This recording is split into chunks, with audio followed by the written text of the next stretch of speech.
تاریخ ارتقاء نسل انسانی میں معجزہ معراج ایک بنیادی پتھر کی حیثیت رکھتا ہے۔ یہ ایک ایسا سنگ میل ہے جسے بوسہ دیے بغیر ارتقاء کی کوئی منزل طے نہیں ہوتی۔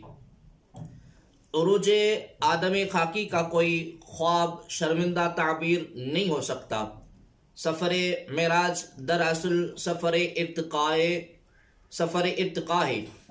یہ حضور صلی اللہ تعالی علیہ وآلہ وسلم کا وہ عظیم معجزہ ہے جس پر انسانی عقل آج بھی انگشت دنداں ہے۔ انتہائی قلیل وقت میں مسجد حرام سے بیت المقدس تک کی طویل مسافت طے ہو جاتی ہے۔ قرآن اس کا ذکر ان الفاظ میں کرتا ہے: بسم اللہ الرحمن الرحیم، سبحان الذی اسری بعبدہ لیلا من المسجد الحرام الى المسجد الاقصی الذی بارکنا حولہ لنریہ من آیاتنا انہ هو السمیع البصیر۔ یعنی وہ ذات ہر نقص اور ہر کمزوری سے پاک ہے جو رات کے تھوڑے سے حصے میں اپنے محبوب اور مقرب بندے کو مسجد حرام سے اس مسجد اقصی تک لے گئی جس کے گرد و نواح کو ہم نے بابرکت بنایا ہے تاکہ ہم اس بندے کامل کو اپنی نشانیاں دکھائیں۔ بے شک وہی خوب سننے والا، خوب دیکھنے والا ہے۔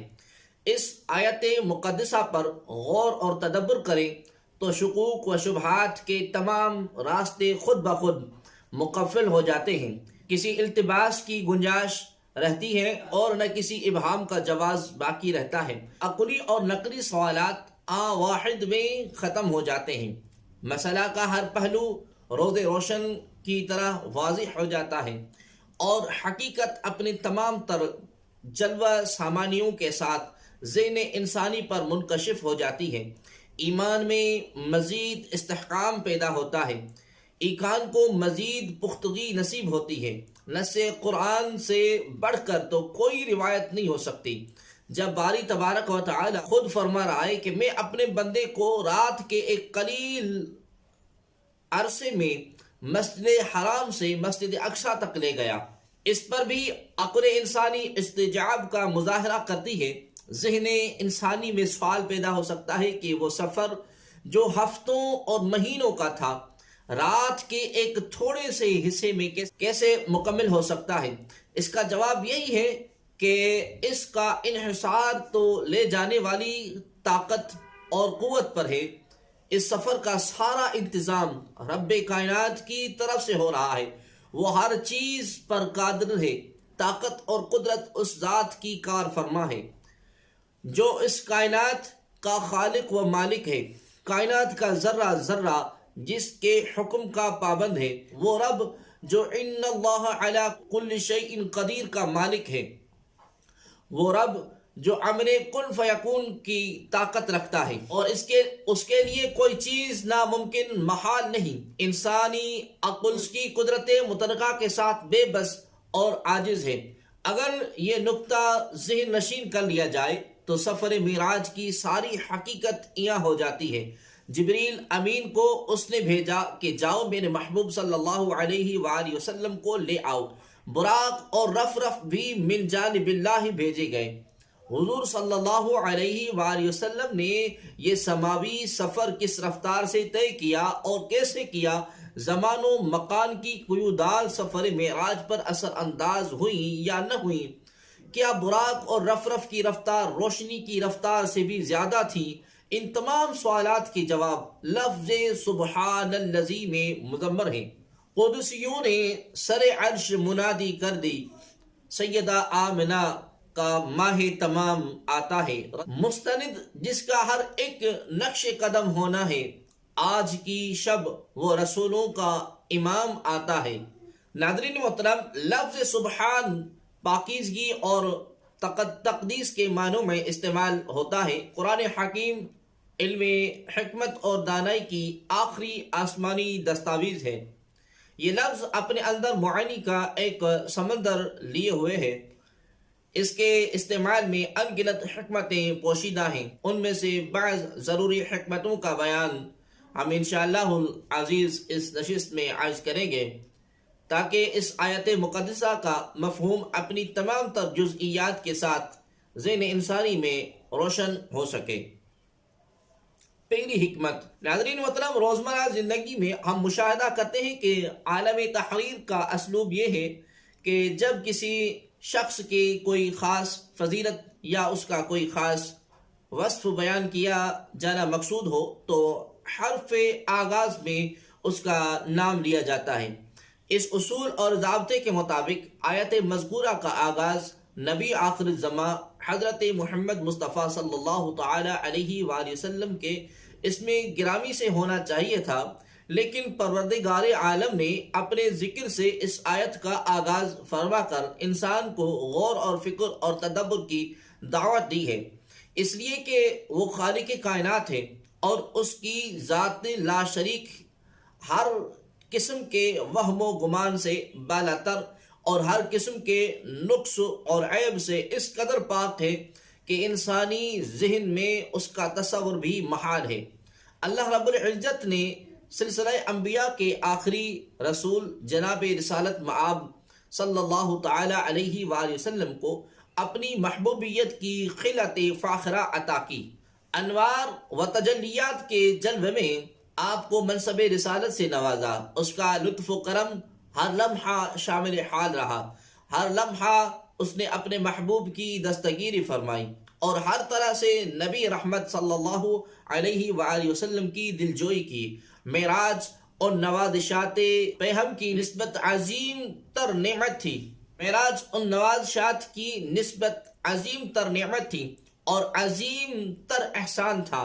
خدائے عظیم و خبیر کے علم میں تھا کہ کفار و مشرکین واقعہ معراج کو بھی تسلیم کرنے سے انکار کر دیں گے، کیونکہ اس عظیم سفر کا ہر پہلو حضور رحمت عالم صلی اللہ تعالی علیہ وآلہ وسلم کی عظمتوں اور رفعتوں کا آئینہ دار ہے۔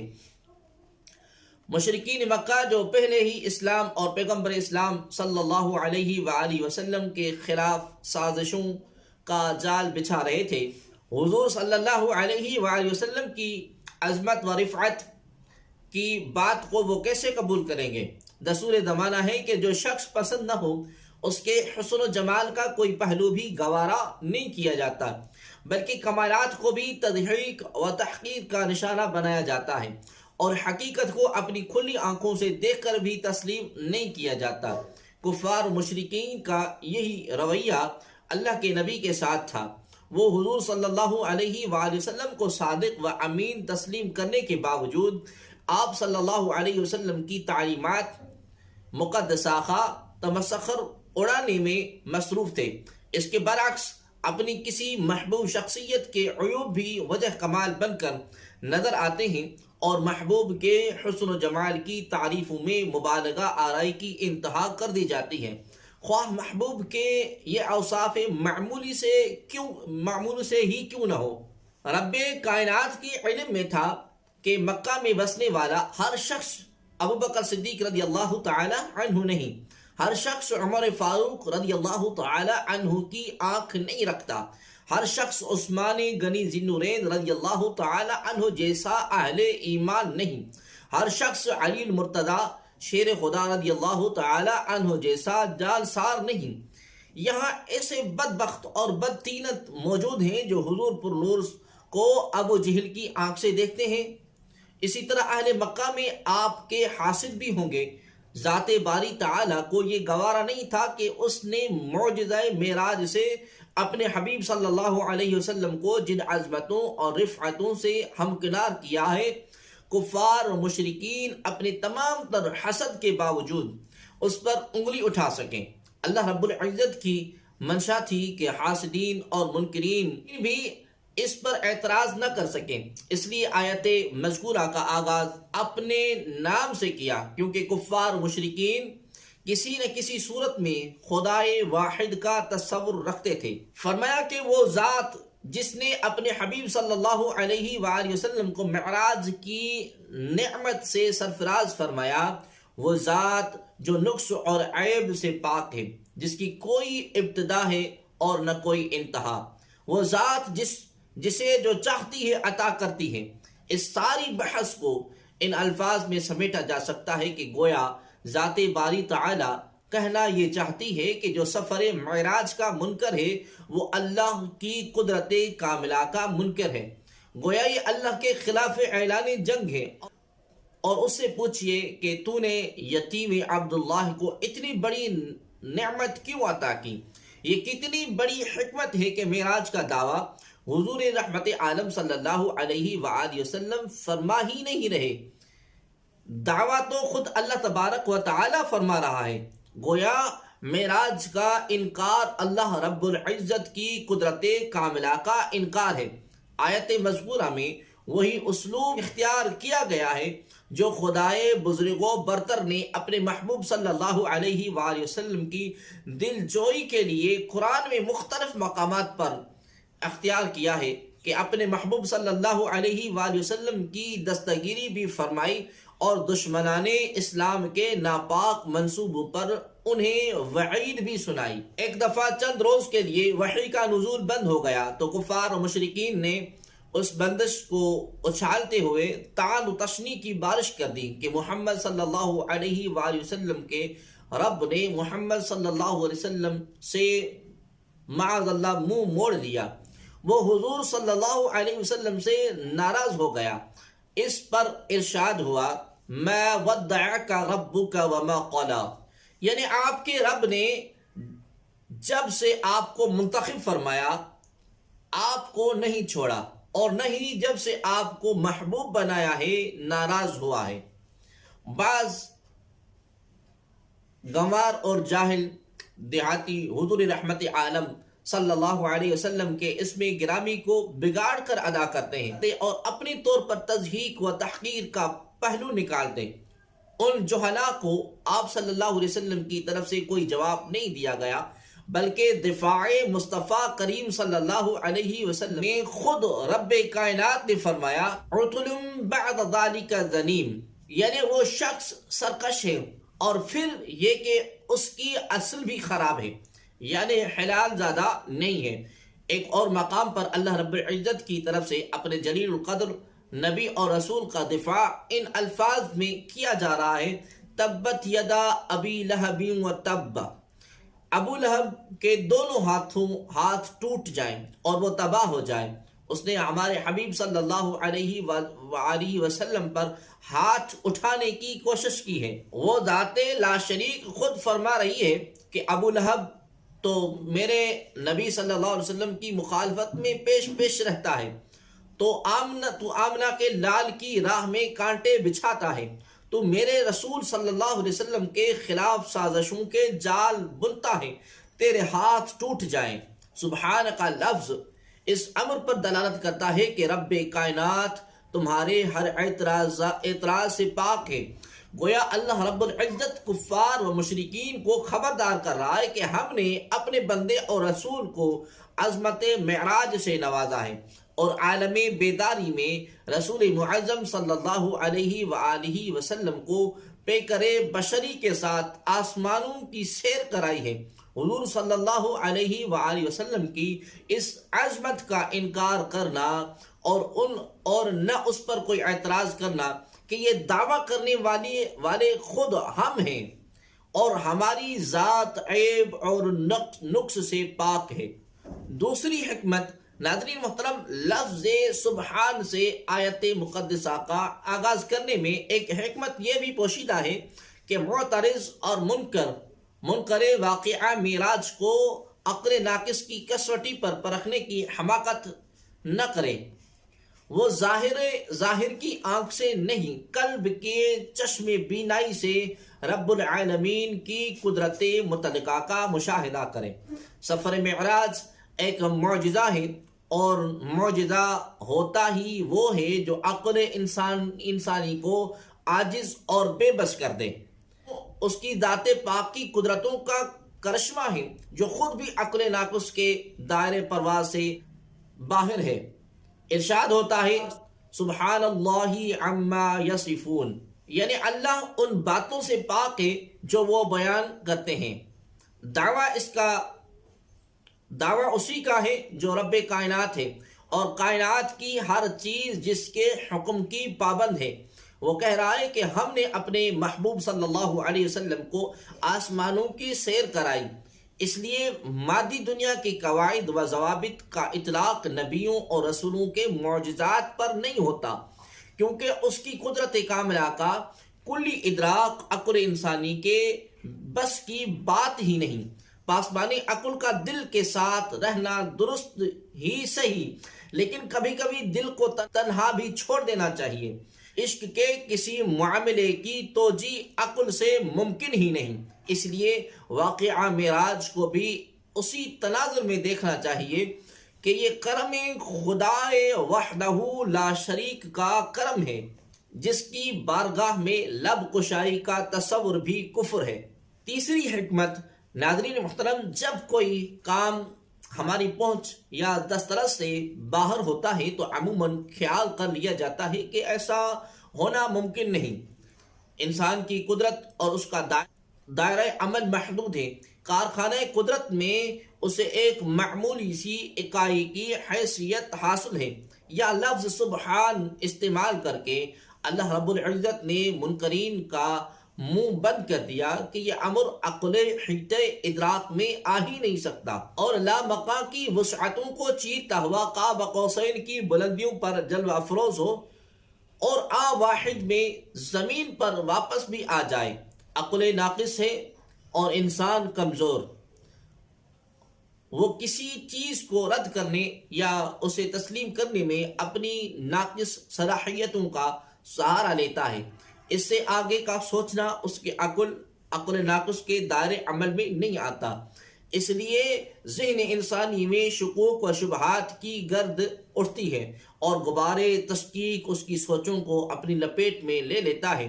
لیکن رب کائنات کی ذات لامحدود ہے، مشیت ایزدی جو چاہتی ہے ویسا ہی ہوتا ہے۔ ناممکن یا محال کے لفظ کا اطلاق اللہ رب العزت کی قدرت کاملہ پر ہوتا ہی نہیں۔ وہ قادر مطلق ہے اور ہر چیز پر قادر ہے۔ سفر معراج بھی اس کی نشانیوں میں سے ایک نشانی ہے۔ چوتھی حکمت، ناظرین محترم، تاریخ انبیاء میں جا بجا معجزات کا ذکر ملتا ہے، خرق عادت واقعات جن پر عقل انسانی دنگ رہ جاتی ہے۔ لفظ سبحان کے استعمال میں یہ حکمت بھی پوشیدہ ہے کہ منکرین کو یہ باور کرا دیا جائے کہ اسے اپنے عقل ناقص کے پیمانے پر نہ پرکھیں۔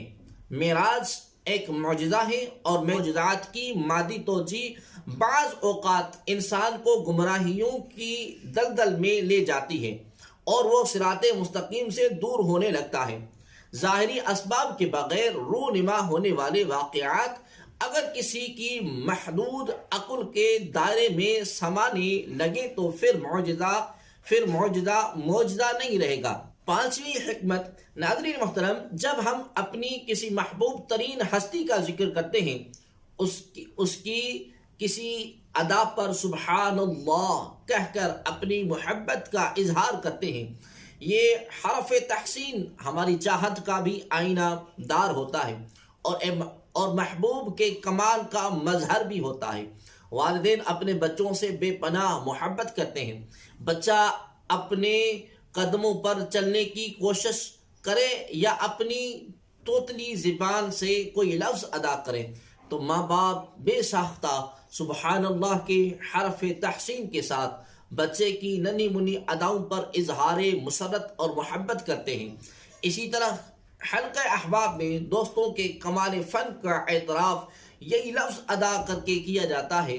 یہ کلمات ایک طرف اظہار محبت پر دلالت کرتے ہیں تو دوسری طرف اپنے محبوب کے حسن و جمال کے کسی پہلو کو سند جواز بھی عطا کرتے ہیں۔ حضور صلی اللہ علیہ وآلہ وسلم محبوب کبریا ہیں، عقلی میں انبیاء کے آخری تاجدار ہیں، خدا کے بعد مخلوقات میں سب سے بزرگ و برتر۔ سفر معراج آپ جیسے جلیل القدر پیغمبر کے لیے بھی کوئی معمولی واقعہ نہ تھا۔ یہ عظیم سعادت حاصل ہو رہی ہے تو قدرتی طور پر دل میں یہ خواہش کروٹیں لیتی ہے کہ کاش اس موقع پر کوئی سبحان اللہ کہہ کر حصول عظمت کے اس واقعے کی پذیرائی کرے۔ یہ لفظ وہی ادا کر سکتا تھا جو عمر، علم، عمل اور عظمت میں بڑا ہوتا۔ عمر میں بڑا ہونے کا اعزاز آپ کے والدین کو حاصل تھا اور اس وقت دنیا میں موجود نہ تھے، اور جن شخصیتوں نے آپ کی پرورش کی وہ بھی اللہ کو پیاری ہو چکی تھی، اس لیے سبحان اللہ کہنے والا کوئی بڑا بظاہر موجود نہیں تھا۔ اب رب محمد صلی اللہ علیہ وآلہ وسلم ہی یہ لفظ ادا کر سکتا تھا کہ سب تعریفوں کے لائق وہی ذات وحدہ لا شریک ہے۔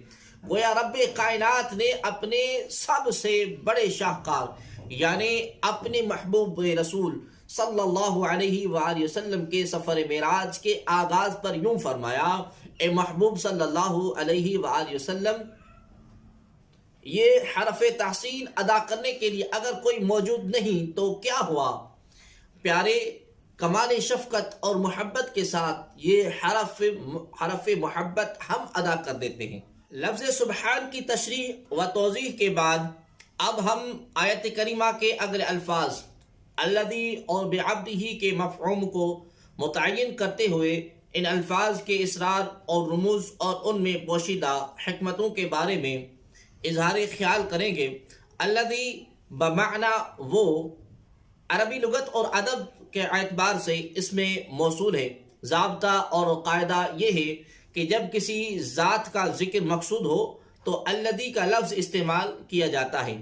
عبد کا معنی بندہ ہے، لیکن جب اس وسیع ترین معنی میں لیا جائے کائنات کی ہر ذی شعور، ہر جاندار اور غیر جاندار، گویا کائنات کی ہر شے پر اس لیے کہا جاتا ہے کہ کائنات کا ذرہ اپنے خالق کی حمد بیان کر رہا ہے، گویا ہر چیز فریضہ بندگی کی ادائیگی میں مصروف ہے۔ اس میں انسان، حیوان، چرندہ اور پرندہ حتیٰ کہ بے جان اجسام کی بھی کوئی تخصیص نہیں۔ ارشاد خداوندی ہے: ان کل من فی السماوات والارض الا آتی الرحمن عبدا، یعنی آسمانوں اور زمین میں جو کوئی بھی آباد ہیں، خود وہ فرشتے ہیں، خواہ وہ فرشتے ہیں یا جن و انس، وہ اللہ کے حضور محض عبادہ کے طور پر حاضر ہونے والے ہیں۔ اللہ رب العزت نے سفر معراج کا ذکر کرتے وقت اپنا نام لیا اور نہ اپنے محبوب کا، اشارے کنایہ میں بات کی ہے۔ قرآن مجید کا یہ اسلوب اظہار کی دلکشی اور بیان کی روحانیوں کا آئینہ دار ہے کہ پاک ہے وہ ذات یعنی اللہ جس نے سیر کرائی اپنے بندے خاص کو۔ اشارے اور کنایہ میں بات کرنا شدید محبت اور اپنائیت کی علامت ہے۔ گویا الذی کہنے میں اس کے چاہنے اور عبدہ میں اس کے چاہے جانے کی طرف اشارہ ہے۔ الذی اور عبدہ میں بھی پوشیدہ حکمتوں سے علم اور دانش کی پرتیں کھلتی ہیں، اسرار و رموز حقائق کی روشنی میں آتے ہیں، تفہیم کی بے شمار صورتیں صفحہ کرتاس پر بکھر جاتی ہیں۔ عربی زبان کے قواعد و ضوابط کے مطابق الذی اور عبد کے الفاظ اپنے اطلاق کے اعتبار سے تخصیص کی بجائے عمومیت کے حامل ہیں، یعنی قادر مطلق کے علاوہ بھی کوئی شخص الذی ہو سکتا ہے۔ دوسری طرف تاجدار کائنات حضور رحمت عالم صلی اللہ علیہ وآلہ وسلم کے علاوہ بھی کائنات کی ہر شے عبد ہے۔ بالفاظ دیگر ہر ذات، ہر وجود الذی تو ہے، لیکن الذی نقص اور عیب سے مبرہ نہیں، یعنی اس میں عیب بھی ہوتا ہے، نقص بھی پایا جاتا ہے، اس میں کمی اور کجی بھی ضرور ہوتی ہے، جبکہ یہ الذی کامل الذی ہے، اس میں کوئی نقص ہے اور نہ کوئی عیب، یہ ہر قسم کی کمزوری اور کجی سے پاک ہے۔ فرمایا پاک ہے وہ الذی ہر عیب، نقص، کمی اور کجی سے۔ اس طرح ہر شے عبد ہے اور عبد اپنی عبدیت میں ناقص اور عاجز ہے، لیکن جس عبد کا ذکر جمیل اس آیت کریمہ میں ہو رہا ہے وہ کوئی عام عبد نہیں، یہ اس رحیم و کریم خدا کا خاص عبد ہے جس عبد کی عبدیت پر اسے ناز ہے، جس عبد کو اس نے کل جہانوں کے لیے رحمت بنا کر بھیجا۔ جس عبد کے سر اقدس پر ختم نبوت کا تاج سجایا، اسے عظمتوں اور رفعتوں سے ہمکنار کیا، اور جسے معجزہ معراج عطا کر کے آسمانوں کی سیر کرائی کہ پوری دنیا غرتہ حیرت میں ڈوب گئی۔ یہ رسول عبدیت میں کامل و اکمل، کوئی نقص اور نہ کوئی عیب، کسی قسم کی کوئی کمی نہ پجی، اپنی عبدیت میں یکتا اور تنہا۔ فرمایا کہ پاک ہے وہ ذات جس نے سیر کرائی اپنے خاص بندے کو۔ گویا اشارے کنایا میں بات اس لیے کی تاکہ واضح ہو جائے کہ ایک ذات رب کائنات کی ہے اور ایک رسول کائنات صلی اللہ علیہ وسلم کی۔ وہ الوہیت میں یکتا ہے، یہ عبدیت میں یکتا، اس جیسا کوئی رب نہیں۔ وہ ربوبیت میں بے مثال بے نظیر، ان جیسا کوئی عبد نہیں، یہ اپنی بندگی میں بے مثال و بے نظیر۔ معراج مصطفیٰ صلی اللہ علیہ وسلم میں معراج بندگی ہے۔ عظمتوں اور رفعتوں کے اس سفر میں اللہ رب العزت نے اپنے محبوب بندے اور رسول کو ان گنت انعامات و اعزازات سے نوازا۔ معراج اتنا بڑا واقعہ ہے کہ اس میں آقا دو جہاں حضور رحمت عالم صلی اللہ علیہ وآلہ وسلم مقام قاب قوسین پر فائد کیا گیا۔ قرب اپنی اس انتہا کو پہنچا کہ ہمیں اس کا ادراک حاصل ہو سکتا ہے اور نہ شعور۔ فاصلے مٹتے چلے گئے، دوریاں ختم ہوتی چلی گئیں، حجابات اٹھتے چلے گئے، لیکن اس مقام پر پہنچ کر بھی بندہ بندہ ہی رہا۔ درجات کی اس عظیم الشان بلندی پر جلوہ افروز ہو کر بھی عاجزی اور انکساری کا پیرہن اس رسول عظیم صلی اللہ علیہ وسلم کے لیے باعث اعزاز بنا رہا۔ قرہ ارضی پر واپسی ہوئی تو سیاح لا مقام حضور رحمت عالم صلی اللہ علیہ وآلہ وسلم کا بشری اور تہذیبی وجود سلامت تھا۔ ناظرین محترم، کامل بندگی کی منزل مرد مومن کی وہ آرزو ہے جس کے حصول کے لیے وہ اپنی زندگی کا ہر لمحہ حکم خدا کے تابع کر لیتا ہے، اس لیے کہ وہ جانتا ہے کہ پروردگار عالم کی کامل بندگی ایمان میں کامل ہوئے بغیر نہیں ملتی، اور انسان ایمان میں کامل اس وقت ہوتا ہے جب وہ سر تا پا عشق الہی میں ڈوب جاتا ہے، جب بندگی اس کے سر کا تاج ٹھہرتی ہے اور اس کا دل توحید الہی کا مرکز بن جاتا ہے۔ قرآن پاک میں ارشاد باری تعالیٰ ہے والذین آمنوا اشد حبا للہ، اور جو لوگ ایمان والے ہیں وہ ہر ایک سے بڑھ کر اللہ سے بہت ہی زیادہ محبت کرتے ہیں۔ اپنے رب سے ٹوٹ کر محبت کرنا ہی بلند درجات کا باعث بنتا ہے۔ توحید کا پرچم سینوں میں بھی لہرائے تو بات بنتی ہے۔ ارشاد ربانی ہے وَاذْكُرِ اسْمَ رَبِّكَ وَتَبَتَّلْ إِلَيْهِ تَبْتِيلًا، اور اپنے رب کے نام کا ذکر کرتے رہیں اور نماز میں سب سے الگ ہو کر اسی کے ہو رہیں۔ مقام بندگی کا حصول اسی وقت ممکن ہے جب انسان ہر شے سے منہ موڑ کر اپنے خالق سے لو لگا لے اور اپنے دل سے ہر کسی کی محبت کو نکال دے اور اپنے مولا سے رشتہ جوڑ لے کہ اس کی چوکھٹ بندے کی منزل مقصود ہے۔ اپنے مالک حقیقی کی بندگی کا کیف ہر کیف پر محیط ہے۔ اقبال نے کہا متاع بے بہا ہے درد و سوز آرزو مندی، مقام بندگی دے کر نہ لوں شان خدا بندی۔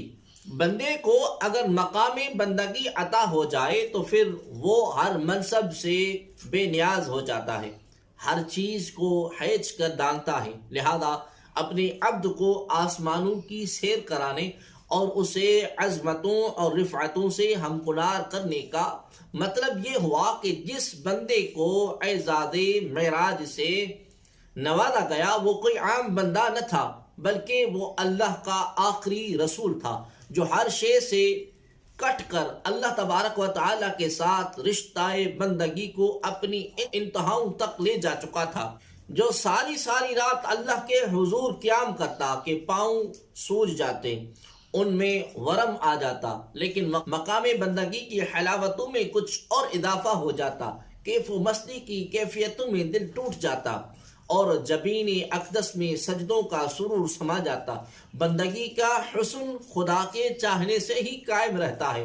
گویا آسمانوں کا یہ سفر عظیم محض حسن اتفاق نہ تھا، بلکہ یہ سفر ایک چاہت کا سفر تھا، محبت اور مودت کا سفر تھا، عظمت و رفعت کا سفر تھا، ایک آرزو کی تکمیل اور ایک خواہش کی انتہا کا سفر تھا۔ وہ سفر کہ جس کے بعد تاریخ ارتقاء نسل انسانی کا یہ سفر اس سفر کی گرد پا کو اپنے ماتھے کا جھومر بنا کر اعتبار کی سند حاصل کیا کرے گا۔ ناظرین محترم، کائنات کی کوئی شے الذی کے دائرے سے باہر نہیں، یہ ہر شے پر محیط ہے۔ اسی طرح کائنات کی ہر شے عبد اور عبد بھی ہر شے پر محیط ہے۔ آیت مقدسہ میں الذی سے مراد خالق کائنات کی ذات والا صفات ہے، اور عبد سے مراد سردار کائنات حضور رحمت عالم صلی اللہ علیہ وآلہ وسلم کی ذات اقدس ہے۔ ہم نے دیکھا کہ الذی کائنات کی ہر شے پر محیط ہے، مطلب یہ ہوا کہ اللہ کی ذات اپنی خالقیت، مالکیت، منتہائیت، معبودیت اور قدرت کے اعتبار سے کائنات کی ہر شے پر حاوی ہے اور محیط ہے۔ قرآن حکیم میں ہے الا انہ بکل شیء محیط، خبردار بے شک وہ اپنے علم اور قدرت سے ہر چیز کو گھیرے ہوئے ہے۔ اسی طرح چونکہ کائنات کا ذرہ ذرہ عبد ہے، اور عبد یعنی ذات رسول صلی اللہ علیہ وآلہ وسلم بھی کائنات کی تمام اشیاء حتیٰ کہ ایک ذرے پر محیط ہے۔ گویا کائنات کا ایک ذرہ بھی عبد کامل یعنی تاجدار کائنات صلی اللہ علیہ وسلم کی دامن رحمت سے خارج نہیں۔ ارشاد خداوندی ہے وَمَا أَرْسَلْنَاكَ إِلَّا رَحْمَةً لِلْعَالَمِينَ، اور اے رسول محتشم صلی اللہ علیہ وآلہ وسلم، ہم نے آپ کو تمام جہانوں کے لیے رحمت بنا کر ہی بھیجا ہے۔ اللہ تبارک و تعالیٰ کی ذات خالق کائنات ہے، اللہ تبارک و تعالیٰ کی ذات خالق کائنات ہے، وہ کل جہانوں کا پالنے والا ہے، وہ لائق بندگی ہے اور اس کے سوا کوئی معبود نہیں۔ وہ اپنی اخلاقیت کے اعتبار سے ہر شے پر محیط ہے۔ حضور صلی اللہ علیہ وآلہ وسلم رحمت للعالمین ہے۔ تمام عالمین آپ کے دامن رحمت میں آ کر اپنے وجود کو معتبر بناتے ہیں۔ رحمت کے اعتبار سے حضور صلی اللہ علیہ وآلہ وسلم ہر شے پر محیط ہیں، اس لیے اگر کسی کو وجود کی حاجت ہو تو وہ اپنے وجود کی رحمت آپ کی ذات اقدس سے طلب کرتا ہے۔ ہر خیرات حضور صلی اللہ علیہ وسلم کے در سے ملتی ہے۔ فرمایا کہ اللہ دیتا ہے اور میں تقسیم کرتا ہوں، چنانچہ جسے اپنی بقا کی حاجت ہو وہ بقا کی رحمت حضور صلی اللہ علیہ وسلم کے چشم حیات سے لیتا ہے۔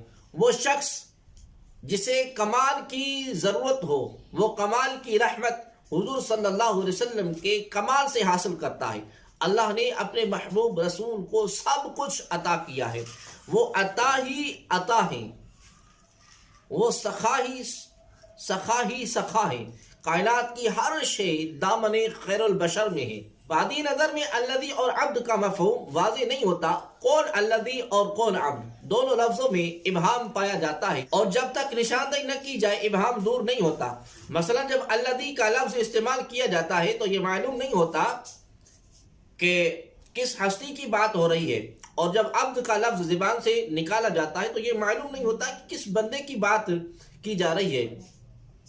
الذی کے اس ابہام کا معنی یہ ہے کہ اس مقام پر الذی ایک ایسے کامل حسن کا نام ہے جو اپنے حسن و جمال کے اعتبار سے ظاہر میں بھی ہے اور باطن میں بھی، لیکن عقل کے دائرے اختیار سے باہر اور اس کی نظروں سے اوجھل ہے۔ کوئی آنکھ رب کائنات کے جلووں کا نظارہ نہیں کر سکتی، اسے جاننے کی قوت کوئی نہیں رکھتا۔ ارشاد ربانی ہے لا تدرک الابصار وهو یدرک الابصار، یعنی نگاہیں اس کا احاطہ نہیں کر سکتی اور وہ سب نگاہوں کا احاطہ کیے ہوئے ہیں۔ جیسا کہ ذکر کیا گیا ہے کہ لفظ عبد میں بھی ابہام پایا جاتا ہے کہ کون عبد، اس ابہام کا مطلب بھی یہ ہوگا کہ حضور صلی اللہ علیہ وآلہ وسلم کے حسن کا جلوہ بھی عام ہے، ہر آنکھ دیکھنے والی نہیں، مگر ہر کسی نے اپنی بصارت کے مطابق اکتساب نور کیا، ظاہر ہونے کے باوجود بھی اس حسن کی حقیقت سمجھ سے بالا اور آنکھ سے اوجھل ہے۔ کوئی مقام محمدی کو پا سکا ہے اور نہ حقیقت محمدی جان سکا ہے۔ جس طرح پیر میر علی شاہ صاحب نے فرمایا کہ چپ کر مہر علی اتھے جا نہیں بولن دی۔ ناظرین محترم، یہ جو کائنات کی وسعتوں میں ہر لمحہ رنگ و نور کی بارش ہو رہی ہے، کہکشاؤں کی جھرمٹ اپنے ہی حالہ نور میں سمٹ رہے ہیں، ہر لحظہ عجائبات کا ظہور ہو رہا ہے اور قدم قدم پر امکانات کی نئی دنیاؤں کا انکشاف ہو رہا ہے۔ کارکنان قضا و قدر ہر عام مصروف عمل دکھائی دیتے ہیں۔ کرۂ ارضی نہ جانے کب سے اپنے محور پر محو خرام ہے۔ زمین پر سبزے کی نرم و گداز چادر نہ جانے کب سے اولاد آدم کے قدموں کی پذیرائی کا اعزاز حاصل کر رہی ہے۔ گھٹائیں پانی کی چھاگلیں بھر بھر کر بنجر زمینوں کی طرف رواں دواں ہیں۔ پھول رعنائیوں کے پیکر جمیل میں لپٹے ہوئے ہیں۔ الغرض حسن و جمال کا جو بھی مرقع ہے وہ یا تو خدائے عظیم و کریم کے حسن قدرت کے جلوہ گاہ ہے یا تاجدار ارض و سما جناب رسالت مآب صلی اللہ علیہ وآلہ وسلم کے دامن رحمت کی خیرات ہے۔ اس لیے کہ الذی اور عبد ہی الگ الگ ہر شے پر محیط ہیں۔ ہر شے پر حاوی ہونے کا مطلب یہ ہے کہ ہر حسن، ہر جمال، ہر کمال نور کے انہی دو سرچشموں سے سیراب ہوتا ہے۔ اب خنق کا ہر جرعہ انہیں شاداب موسموں کی عطا ہے۔ یہ حسن کسی کو دکھائی دے یا نہ دے، یہ اس کی بصارت کی کجی ہے، ورنہ حسن تو ہر عام موجود ہے۔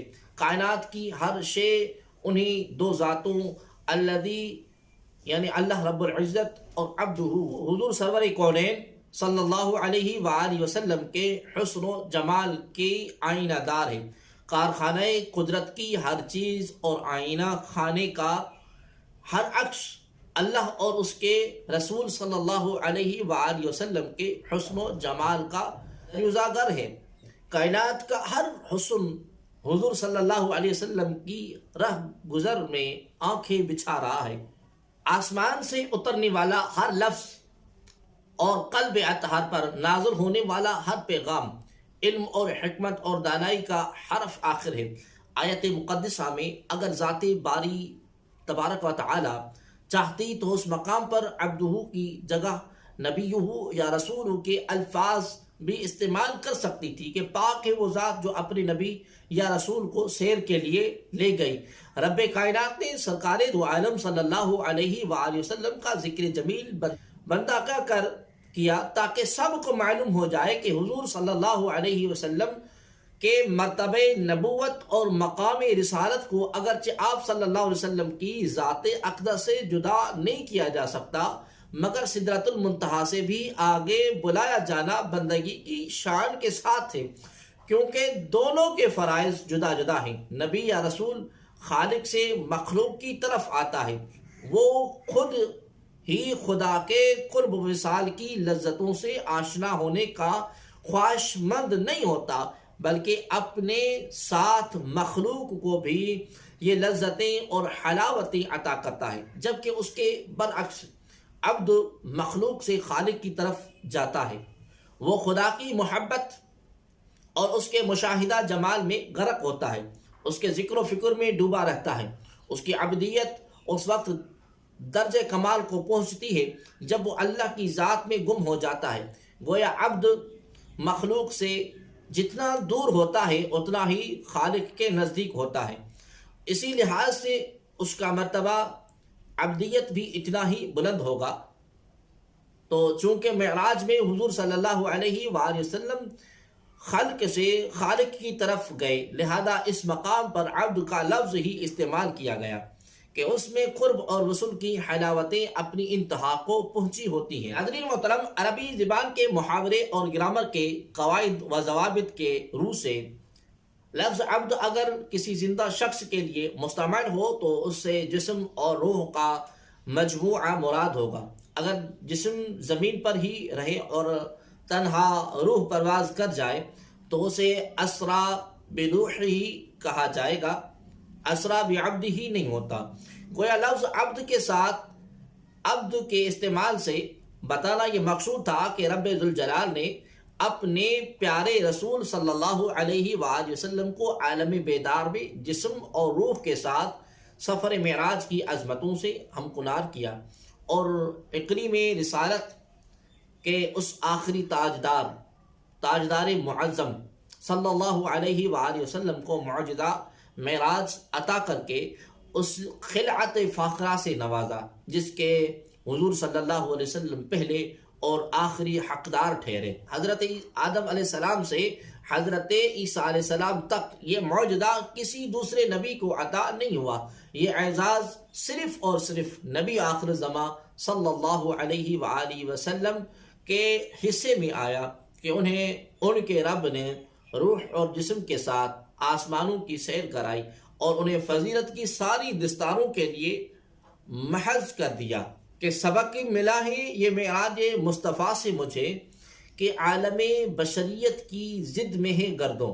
ناظرین محترم، حضور نبی رحمت صلی اللہ علیہ وسلم کی ذات اقدس صناع ازل کا شاہکار بے مثال کے نہ کوئی نظیر نہ کوئی مثیل، جس طرح خدائے لم یزل اپنی ربوبیت میں یکتا و تنہا، اسی طرح در یتیم حضور رحمت عالم نبی مکرم صلی اللہ علیہ وسلم بھی اقلیم رسالت میں یکتا و تنہا، پوری کائنات رسول ازل صلی اللہ علیہ وسلم کے قدموں کا تصدق، تمام روشنیاں انہی کے زلف معمبر کا عکس جمیل، نہ کوئی نقص نہ کوئی عیب نہ کوئی کجی نہ کوئی کمی، کسی بھی زاویہ نگاہ سے دیکھیں، کسی بھی پیمانے یا کسوٹی پر پرکھیں، حضور صلی اللہ علیہ وسلم خدائے لا شریک کی تخلیق کے بے مثال شاہکار لا زوال رسول اول و آخر نبی امروز و فردا صلی اللہ علیہ وسلم۔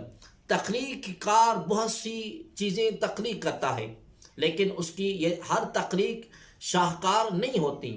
حضور صلی اللہ علیہ وآلہ وسلم قدرت کا وہ شاہکار بے مثال ہیں جس پر رب کائنات بھی مفخر ہے، اور اس پر خالق کائنات اور ملائکہ بھی درود بھیجتے ہیں بلا تمثیل و بلا مثال۔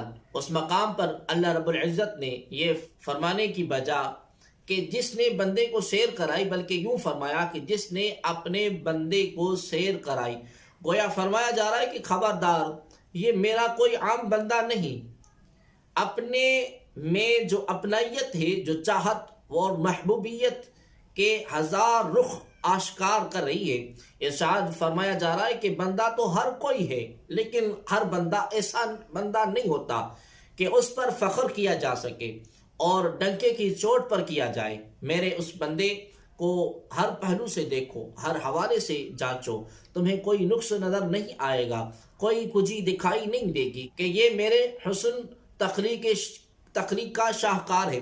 کسی تخلیق کو اپناتا اسے اپنی تعارف میں پیش کرنا یقیناً غیر معمولی بات ہے۔ بقول علامہ اقبال رحمۃ اللہ تعالی کے عبد دیگر عبد ہو چیز دیگر، این سراپا انتظار او منتظر۔ نالہ ہائے نیم شبی ندامت کے آنسوں کے آئینے دار ہوتے ہیں، اور احساس ندامت کے ساتھ چشم تر کا سجدہ اللہ کے ہاں بے حد مقبول ہے کہ وہ اپنے بندوں کے گناہ معاف کرنے اور ان کی توبہ قبول کرنے والا ہے۔ لفظ اسرا سے ہے۔ عربی لغت کے مطابق اسرا کا معنی رات کے وقت سیر کرنا ہے۔ رات کے لیے اس لفظ کا استعمال غالب ہے۔ اللہ رب العزت نے حضرت موسیٰ علیہ السلام کو حکم فرمایا فَأَسْرِ بِعِبَادِي لَيْلًا، یعنی ہم نے فرمایا تو لے جا میرے بندوں کو راتوں رات۔ آیت مذکورہ کی روشنی میں لفظ اسرا کا معنی یہ ہوا کہ اس اللہ تبارک و تعالی نے رات کے وقت سیر کرائی۔ ذہن انسانی میں سوال پیدا ہو سکتا ہے کہ یہ سفر رات کے وقت ہی کیوں کرایا گیا؟ اس میں کون سی حکمت کار فرما تھی؟ ان حکمتوں میں سے چند کا بیان ہم انشاءاللہ العزیز اس نشست میں کریں گے۔ نمبر 1، رات کو دن پر کئی حوالوں سے فضیلت دی گئی ہے۔ ان گنت اعزازات، بے شمار امتیازات اس کے دامن خوش رنگ میں روشن ستاروں کی طرح جگمگا رہے ہیں۔ قرآن پاک رات کے وقت نازل کیا گیا۔ قرآن حکیم میں ارشاد ربانی ہے اِنَّا أَنزَلْنَاهُ فِي لَيْلَةِ الْقَدْرِ، بے شک ہم نے اس قرآن کو شب قدر میں اتارا۔ علیم و خبیر رب نے حضرت موسیٰ علیہ السلام کو ملاقات سے قبل ایک مجاہدے سے گزارنے کا فیصلہ کیا تو انہیں پروردگار عالم کی طرف سے 30 دن کے اعتکاف کا حکم ہوا۔ اللہ تبارک و تعالی نے فرمایا کہ 30 دن کے لیے دنیا کی مصروفیتوں سے ناطہ توڑ کر مالک حقیقی کی یاد کا چراغ روشن کرو، توبہ استغفار میں ایک ایک لمحہ گزارو۔ بعد میں 30 دن کی بجا 40 دن کر دیے گئے۔ ان 40 دنوں میں رات کو بھی مجاہدے اور ریاضت کا عمل جاری رہتا اور دن کو بھی انہیں کہیں جانے کی اجازت نہ تھی۔ حصول مقصد کے لیے رات چونکہ دن سے افضل ہے، لہذا اس مجاہدے کا ذکر قرآن میں ان الفاظ میں کیا گیا وَإِذْ وَاعَدْنَا مُوسَىٰ 40 لَيْلَةً، اور وہ وقت بھی یاد کرو جب ہم نے موسیٰ سے 40 راتوں کا وعدہ فرمایا۔ آخر شب کی دعاؤں کی رقت انگیزی کا عالم ہی کچھ اور ہوتا ہے۔ بندہ راتوں کو پروردگار سے اپنے گناہوں کی معافی کا طلبگار ہوتا ہے۔ رحمت خداوندی اسے اپنے دامن میں چھپا لیتی ہے، اور اس لیے کہ عرفاء کرام اور اولیاء اعظام فرماتے ہیں کہ اللہ کے بندوں کے لیے رات تخت سلطنت کی طرح ہوتی ہے کہ اس تخت پر بیٹھ کر وہ ندامت کے آنسو بہاتے ہیں اور گڑ گڑا کر اپنے خالق سے اپنی مغفرت کے طلبگار ہوتے ہیں۔ جو احوال دن میں طے نہیں ہوتے وہ رات کی تنہائیوں میں طے ہوتے ہیں۔ مشعل آرزو رات کی طاقچوں ہی میں فروزہ ہوتی ہیں۔ قرب الہی کے لمحات اور وہ ساعتیں جن میں خدائے رحیم کریم کی خاص عنایتوں سے نوازا جاتا ہے اور خصوصی سعادتیں نصیب ہوتی ہیں، وہ بھی رات ہی کے دامن میں رکھی گئی ہیں۔ وَمِنَ اللَّيْلِ فَتَحَجَّدْ بِهِ نَافِلَةً لَكَ، اور رات کے کچھ حصوں میں بھی قرآن کے ساتھ شب خیزی کرتے ہوئے نماز تہجد پڑھا کریں۔ معراج کا سفر بھی رات کو اختیار کیا گیا۔ حضور صلی اللہ علیہ وآلہ وسلم کو جتنی فضیلتیں عطا کی گئیں، معراج کی فضیلت ان سب سے بڑھ کر تھی، اور یہ فضیلت بھی رات ہی کے وقت دامن مصطفیٰ صلی اللہ علیہ وسلم میں سجائی گئی۔ نمبر 2، تقوی، پرہیزگاری اور تزکیہ نفس کے چراغ رات کے دامن ہی میں روشن ہوتے ہیں۔ آقائے دو جہاں صلی اللہ علیہ وآلہ وسلم ساری رات عبادت میں گزار دیتے، یہاں تک کہ پاؤں مبارک میں ورم آ جاتا۔ دن کو جلوت میسر آتی ہے اور رات کو خلوت۔ خاص طور پر آخر شب کا وقت انتہائی خلوت کا ہوتا ہے۔ خالق ارض و سماوات اپنی شان کے مطابق آخری شب ہی آسمان دنیا پر نزول فرماتا ہے اور کہتا ہے کہ کیا سچی محبت کرنے والا ایسا بھی ہوتا ہے کہ محبوب تو جاگ رہا ہے اور وہ سو رہا ہے۔ لا تاخذہ سنۃ ولا نوم، نہ اس کو اونگ آتی ہے اور نہ نیند۔ محبوب کی تو یہ شان ہے، اور ادھر محبت کا دعوے دار غفلت کی نیند سو رہا ہے۔ اللہ رب العزت اپنے بندے کی توجہ اس امر کی جانب مبذول کرا رہا ہے کہ وہ خود احتسابی کے عمل سے بھی گزریں، اپنی گریبانوں میں جھانک کر دیکھیں کہ وہ محبت الہی کے دعوے میں کس حد تک سچے ہیں۔ کیا وہ اپنے محبوب سے ہم کلام ہونے کا شرف حاصل کرنے کے لیے اپنے نرم گداز بستروں سے اٹھ جاتے ہیں، یا ان کی محبت کے دعوے پر نیند غالب رہتی ہے؟ ویسے بھی رات میں 2 لمحوں کی ملاقات بھی کئی سالوں کی محنت سے بڑھ کر ہوتی ہے۔ ارشاد خداوندی ہے لیلۃ القدر خیر من الف شہر، شب قدر فضیلت اور برکت اور اجر و ثواب میں 1000 مہینوں سے بہتر ہے۔ معراج کا سفر عظمت سفر محبت بھی تھا، محب اور محبوب کی ملاقات کا سفر تھا۔ اس سفر کا مقصد جلیلہ اس صاحب شعور کے ذہن میں آ سکتا ہے جو خود بھی رات کو اٹھ کر اپنے پروردگار سے اپنے گناہوں کی معافی مانگتا ہو۔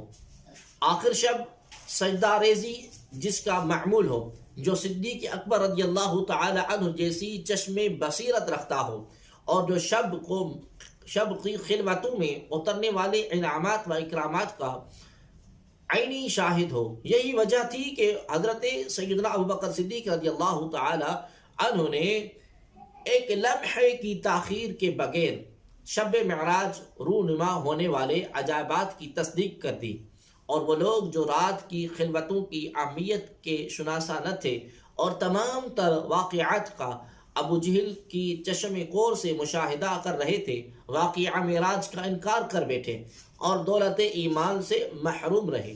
ناظرین محترم، سفر معراج رات کے وقت کرایا گیا۔ یہ سفر عظمت پوری رات کا سفر نہ تھا، بلکہ رات کے انتہائی قلیل عرصے پر محیط تھا۔ چونکہ اسرا کے اندر رات کا معنی بھی پایا جاتا ہے، لہذا اس آیت میں لیلن کا باقاعدہ اضافہ کوئی خاص معنی رکھتا ہے، جس سے کسی خاص نقطے کی طرف توجہ مبذول کرنا مقصود ہے۔ اللہ تبارک و تعالی نے یہ سفر اپنی قدرت کاملہ کے ذریعے کرایا، لہذا اس کی جملہ جزئیات کا انکار اللہ کی قدرت کاملہ کا انکار ہے۔ یہ سفر اس تیزی سے طے ہوا کہ کسی کی سمجھ میں نہ آ سکا۔ عقل اس معجزے پر بھی عاجز اور بے بس ہے۔ اگر کوئی عقل کی کسوٹی پر ان واقعات کو پرکھے گا تو سوائے گمراہی کے اسے کچھ حاصل نہ ہوگا۔ سفر کی اس تیزی کو ام المؤمنین حضرت ام عائشہ صدیقہ رضی اللہ تعالی عنہا ان الفاظ میں بیان کرتی ہیں: ما فقد جسد رسول اللہ صلی اللہ علیہ وسلم لیلۃ المعراج، یعنی معراج کی رات حضور صلی اللہ علیہ وسلم کا جسد اقدس گویا کہیں گیا ہی نہیں تھا۔ آیت مقدسہ میں لیلن یعنی رات کا لفظ استعمال کرنے کی ایک حکمت یہ بھی ہے کہ رات کا وقت سورج اور اس کی روشنی سے پاک ہوتا ہے، جبکہ دن کا وقت سورج کی روشنی ہر شے پر محیط ہوتی ہے۔ گویا مخلوق کو یہ بتایا جا رہا ہے کہ سفر نظام شمسی کے دائرے میں نہیں تھا، بلکہ نظام شمسی کے دائرے سے باہر کا سفر ہے، حتیٰ کہ یہ سفر اس زمین اور آسمان کا بھی نہیں، بلکہ یہ سفر تو لامکان کی وسعتوں کا سفر ہے، حدود وقت سے آگے نکل جانے کا سفر ہے۔ خدا کے عظیم پیغمبر صلی اللہ علیہ وآلہ وسلم کا یہ عظیم سفر عرش معلی اور سدرۃ المنتہا کا سفر ہے۔